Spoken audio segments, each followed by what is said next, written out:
The Paranormal Network invites you to accompany us on a new journey where we'll take you inside some of the most compelling and mysterious close encounters ever recorded. We'll examine the evidence, we'll listen to the witnesses, and we'll consider every possibility. Join us as we investigate history's most infamous UFO incidents.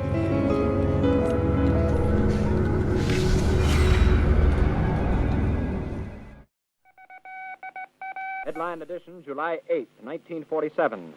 The Army Air Forces has announced that a flying disc has been found and is now in the possession of the Army. The term flying saucer was coined in June of 1947 after pilot Kenneth Arnold reported seeing 9 indescribable flying objects in the sky over Mount Rainier in Washington state, kicking off a year in which saw public awareness and acceptance of the possibility of extraterrestrial visitors become rather normal. That year saw hundreds of reported UFO sightings, which nowadays is nothing unusual, but then was fairly surprising. The most famous UFO of all time landed that year actually only a handful of days after Arnold's account of odd flying discs. The UFO doesn't have a name, or maybe it has too many, but its legacy is well known to anyone who knows their history. And it is synonymous with the nearby town where it was supposedly investigated: Roswell. At the beginning of the summer of '47, Mac Brazel was just another rancher working hard to keep his cattle healthy and his family fed on the Foster Ranch in New Mexico.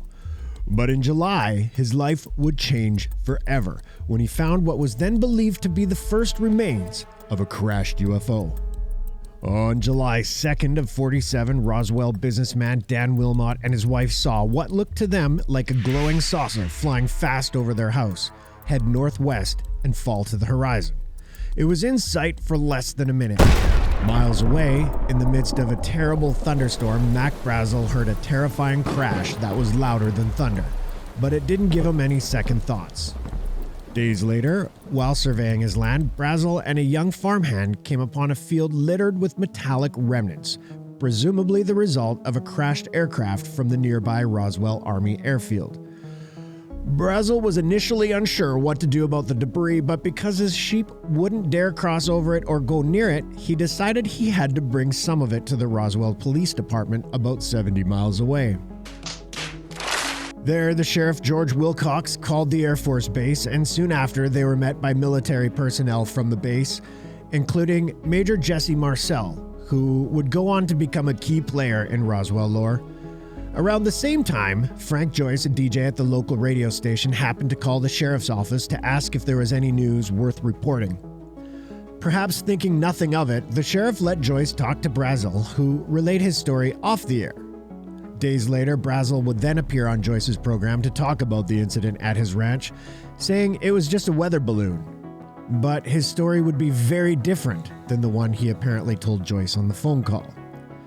Brazel brought Major Marcel and the other personnel to his ranch to look at what might have been described as a wreckage. The crash site was so remote it took an entire day to reach it, giving you an idea how far out in the middle of nowhere the legendary spot is. The debris was scattered 3/4 of a mile long and almost 300 feet wide. The metal, or whatever it was, that they had found was very strange indeed. It looked newspaper thin and was incredibly light, yet it couldn't be dented or burned as the men tried setting fire to it and even smashing it with a sledgehammer. Stranger still was the foil-like substance that could be crumpled up into a little ball in your hand, yet when let loose spread out wide enough to cover a table.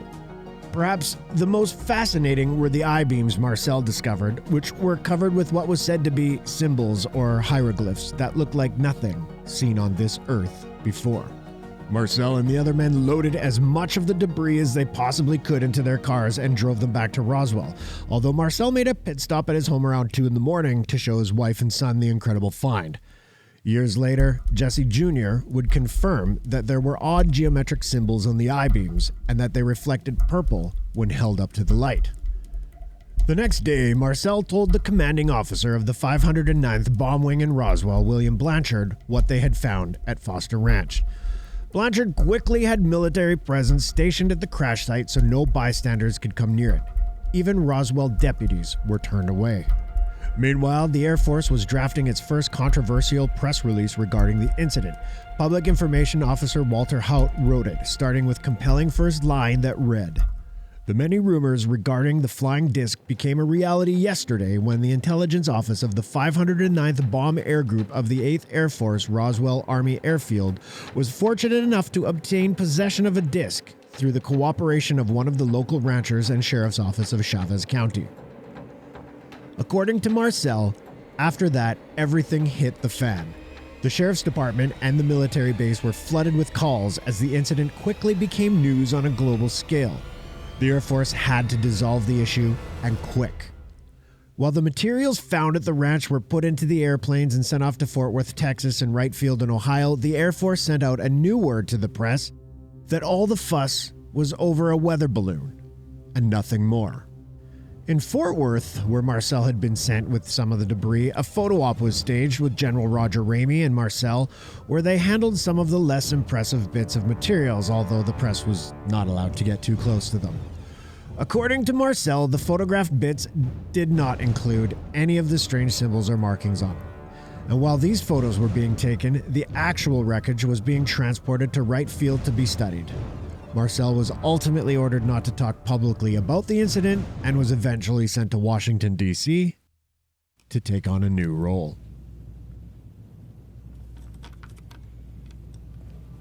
Although in an interview with local Roswell paper days later, Mac Brazel said, on the record, he had found weather balloons on his property prior to that fateful day, and they did not resemble the most recent discovery. Quote, "I am sure what I found was not a weather observation balloon," Brazel said, and that's not what he said on the air on Frank Joyce's radio show. He repeated the weather balloon story, even though that's not what he said to Joyce days earlier. According to Joyce, it was clear that Brazel, who had been accompanied by the military to the radio station, was stressed out and saying what they wanted him to. "I had no choice. They arrived right before you did. I'm sorry." Marcel, as well, later maintained it was not a weather balloon, as he was pretty well acquainted with, to quote him, most everything that was in the air at the time. But at the time, the story worked. Before the age of a 24-hour news cycle, social media and the like, we all just bought what was given to us and, for the most part, didn't feel the need to question what the government told us. The flying saucer was a weather balloon, and that was that.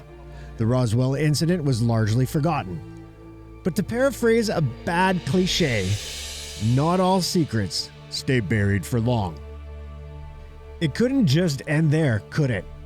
While everything we just discussed can be more or less agreed upon by historians, there are plenty of interesting details on the periphery to go over. There's the story about finding dead alien bodies, for one. There's the idea that it was indeed a balloon, just not one designed to check the weather. Then there's the possibility that this was all a cover for an even darker set of experiments at the hands of the government. So, we found it. That may answer all of our questions. In 1980, the book The Roswell Incident by Charles Berlitz and William L. Moore came out, reigniting a fascination with the quote-unquote weather balloon crash at Foster Ranch in New Mexico.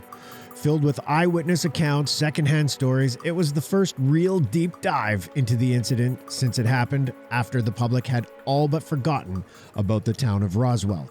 On the next episode, we'll examine all the evidence and get to the bottom of the 70-year-old mystery. Whether it was aliens, weather balloons, a secret military experiment, or something we haven't touched on. We'll keep looking for the answers, as long as you do too. And this is just the tip of the iceberg. We plan to delve further into history's most important UFO incidents. Now in the possession of the Army. Army officers say the missile, found sometime last week, has been inspected at Roswell, New Mexico, and sent to Wright Field, Ohio, for further inspection. Russia has demanded...